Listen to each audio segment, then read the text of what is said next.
Oke, pada bab kali ini, kita akan bermain logika sedikit. Jadi nggak afdol kan, kalau kalian pengen jadi seorang programmer, tapi logika kalian lemah. Dan juga, umum pada suatu interview atau mungkin user interview, itu tuh untuk membahas yang namanya soal-soal logika. Dan malah, kalian ngerjainnya secara live di hadapan usernya langsung. Jadi wajib banget lah setidaknya untuk kalian ulik-ulik soal-soal logika yang beredar di internet, misalkan dari LeetCode, HackerRank, atau lain sebagainya. Dan kita akan bahas sedikit mengenai soal-soal logika di programming, itu kayak gimana. Oke, contoh pertama. Di sini aku ada soal dengan ketentuan dan input sebagai berikut. Print nilai 1 hingga n. Apabila nilainya merupakan kelipatan 4, print string woof. Apabila nilainya merupakan kelipatan 6, print meow. Lalu, apabila merupakan kelipatan 4 dan 6, print woof meow secara digabung kayak gitu. Dan inputnya dia hanya menerima yang namanya integer. Kita akan bahas untuk kuis pertama. Kita perlu sediakan di sini yang namanya input variable dan nilainya dia cukup integer aja. Setelah itu, kita bisa mainkan dari sisi if-nya untuk mengecek apakah dia kelipatan 4, 6, atau 4 dan 6. Langkah mudah untuk menyelesaikan soal seperti ini adalah mencoba satu-satu dulu atau breakdown masalahnya jadi kecil-kecil.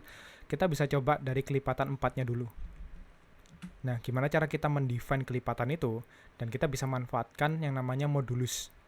Apabila input dimodulus dengan 4 dan nilainya dia 0, maka dapat kita kategorikan bahwa input tersebut merupakan kelipatan dari 4. Jadi kita bisa print di sini woof. Kita coba jalankan terlebih dahulu.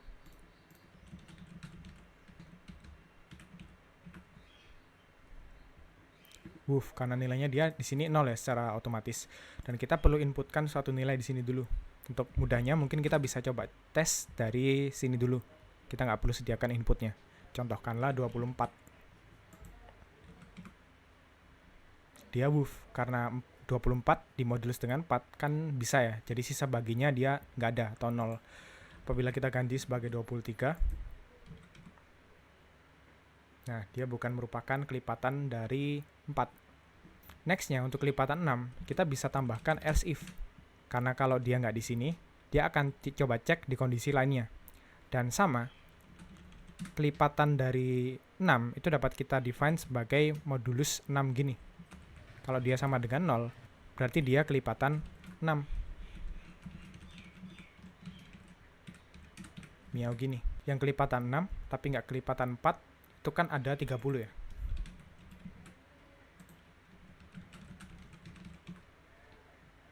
Nah, dia akan di-print sebagai miau karena dia merupakan kelipatan 6, tapi nggak kelipatan 4. Terus masalah yang ketiga adalah woof dan miau, atau kelipatan 4 dan kelipatan 6 secara bersamaan. Nah, gimana cara kita mendefine kelipatan 4 dan kelipatan 6 ini? Kita coba cari contohnya dulu. Contohnya yang bisa dibagi dengan 4 dan dibagi dengan 6, itu adalah 12. 12 gini. Kan 12 apabila dibagi dengan 4, kan dia dapat 3 tuh, berarti kan bisa. Dari sisa baginya 0. Apabila juga dibagi dengan 6, dia bisa juga dapatnya 2. Terus 2 kali 6, 12, sisa baginya 0. Jadi dia memenuhi kelipatan 4 dan kelipatan 6. Nah, caranya kita ngedefine kelipatan 4 dan 6 bersamaan ini gimana? Caranya adalah kita bisa pakai yang namanya n. Kita bisa gabungkan itu.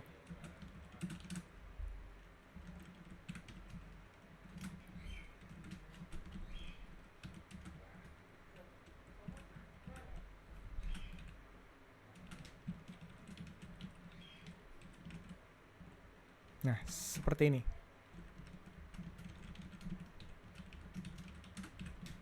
Woof meow. Apabila kita tes, dia di print woof. Dia malah masuk ke sini. Kita coba tes dengan bilangan lain. Contoh dari 4 dan 6 adalah 24. Kita coba jalankan. Dia woof juga. Kenapa dia nggak masuk ke woof meow? Agar lebih mudah memahaminya, kita coba breakdown lagi. Kan inputnya 24 ya. Kita coba tes di sini. Apakah input dimodulus dengan 4 itu hasilnya 0? Kan jawabannya iya. Nah, makanya dia masuk ke sini dulu. Kalau kita coba ganti, dia sebagai 18 nih. Apakah 18 dimodulus dengan 4? Hasilnya 0. Kan enggak ya? Yang mendekati dengan 16 itu 4 kali 4, 16. Jadi 18 dikurangi 16 itu nilainya 2. Jadi dia nggak sama dengan 0. Kita lanjut ke sini nih. Apakah 18 dimodulus dengan 6 itu hasilnya 0? Kan iya ya. Makanya dia bisa di-print sebagai meow. Lalu bagaimana apabila dia ada input yang ini nih, kelipatan 4 dan juga kelipatan 6? Kan dia bakal masuk di sini terus. Kita bisa naikkan priority-nya dari if-nya ini. Jadi dia di atas sini dulu. Nah, kita coba ganti tadi ke 24, lalu kita coba jalankan. Dia baru bisa woof meow. Apabila kita ganti di sini menjadi 18, dia akan tetap sebagai meow. Kita coba breakdown secara perlahan. Apabila kita pakai 18 nih, apakah 18 dimodulus dengan 4 itu hasilnya 0? Kan enggak ya? Dia ada sisa bagi berupa 2. Jadi di sini udah false nih. Terus kita coba cek di sini. Karena dia ada operan ini, makanya kita cek di sini dulu. Apakah input dimodulus dengan 6 hasilnya 0? Kan iya tuh. Tapi dia sini true. Nah, tapi di sini false. Jadi false di end dengan true, ya dia hasilnya false. Makanya dia nggak masuk ke sini. Kita lanjut ke sini, hasilnya false tetap. Baru dilanjut ke sini, baru true. Sehingga dia dikeluarkan sebagai meow. Apabila kita tes tadi 24 atau mungkin 12 ya. Apakah 12 dimodulus dengan 4? Sisa baginya itu 0. Jawabannya iya ya. True. Terus di sini apakah 12 dimodulus dengan 6 hasilnya 0? Jawabannya iya lagi, true. True. Di sini true, di sini true. Maka hasilnya true. Makanya di sini dia akan di-print. Jadi gitu cara untuk memainkan flow control if-nya. Jadi semakin spesifik kondisi yang kita buat, contohnya ini nih, priority-nya itu harus semakin di atas untuk menanggulangi hal-hal kayak gini. Jadi itu pembahasan untuk soal yang pertama. Kita lanjut ke soal yang kedua. Ketentuannya adalah sebagai berikut. Print kubus dengan karakter bintang, seperti yang ada di bawah ini nih. Ini tuh kubus ya, walau tampilannya dia persegi panjang. Yang aku maksud adalah dia bintangnya dari setiap sisinya itu jumlahnya sama.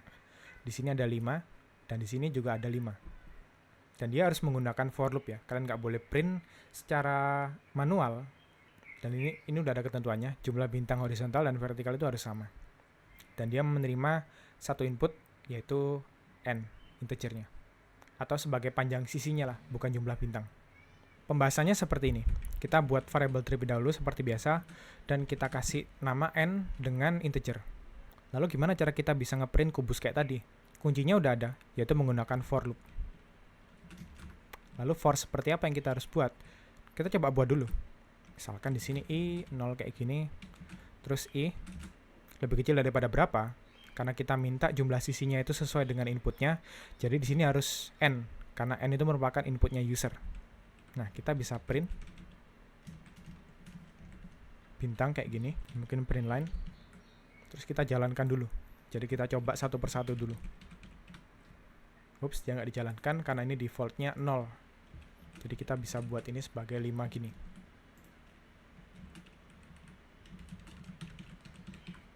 Apabila kita jalankan, hasilnya kayak gini. Nah, tingginya udah jadi nih. Gimana cara kita bisa nyerongnya? Menurutku kalau caranya gini agak sulit ya. Yang paling mudah adalah kita bisa coba bangun kubusnya itu tadi melalui sisi horizontalnya dulu. Jadi dia terjadi new line gini karena kita tambahkan print line di sini. Apabila kita coba remove print line-nya, terus kita run, dia bakal bisa ke samping kayak gini. Kalau kita pikir-pikir secara kasar nih ya, kita kan bisa segampang ngeduplikat for loop-nya ini. Apabila kita jalankan, dia malah nyerong kayak gini. Kenapa? Karena ini print dia nggak ada new line-nya sama sekali. Jadi yang perlu kita lakukan adalah kita bisa kasih kayak gini. Ini tuh sebagai pembatasnya aja. Oh, new line-nya aja maksudku, sorry. Apabila kita jalankan, nah dia bisa kayak gini nih. Lah terus gimana sisanya? Apabila ini aku misalkan duplikat gitu ya.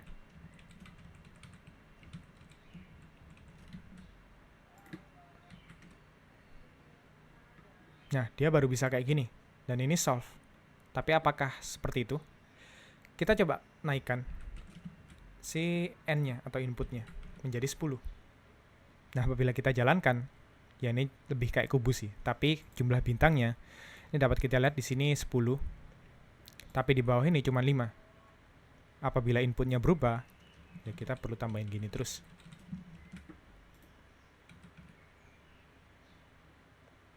Nah, pakai ini 10. Sebentar, kita coba hitung. Kelebihan 1. Nah, kita perlu tambahkan gini secara manual apabila inputnya berubah. Nah, itu nggak kita inginkan kan. Yang kita inginkan adalah gimana caranya si kubus ini bisa secara dinamis menyesuaikan apabila inputnya itu berubah. Caranya seperti apa? Kan tadi udah kelihatan polanya tuh. Setiap kali kita nambah n-nya, loop-nya nambah. Jadi, kenapa nggak kita buat kayak gini? Kita tambahkan loop di dalam loop. Ini aku kasih nama variabelnya sebagai J. Dan J itu dia lebih kecil daripada N. J++. Seperti ini. Apabila kita jalankan, nah, dia baru bisa membentuk kubus atau persegi seperti ini. Nah, kenapa cara ini bekerja? Ya, jawabannya adalah sesimpel kita membutuhkan looping di dalam looping. Kayak contoh tadi tuh. Nah, kita perlu mendefine kayak gini secara berulang. Berarti kan dalam artian kita membutuhkan looping untuk looping itu sendiri. Nah, makanya ada konsep looping dalam looping. Contohnya seperti ini. Sehingga apabila dijalankan, dia bisa membentuk seperti ini. Jadi yang di sini akan merepresentasikan loop yang ini nih. Yang di sini nih, itu akan direpresentasikan sama loop yang di sini. Terus setiap kali loop yang di sini selesai, ini selesai, dia akan turun ke sini untuk ngebuat new line-nya yang di sini. Terus dia akan dilanjutkan ke sini lagi. Terus new line, ke sini lagi, new line, dan seterusnya sampai n-nya itu habis. Jadi seperti itulah konsep sederhana dari loop dalam loop. Ya, apabila kalian masih bingung, kalian bisa coba breakdown seperti di bab sebelumnya. Oke, itu tadi untuk contoh kuis kedua. Next-nya aku ada 2 kuis lagi. Kalian coba kerjakan sendiri, dan next kita akan bahas.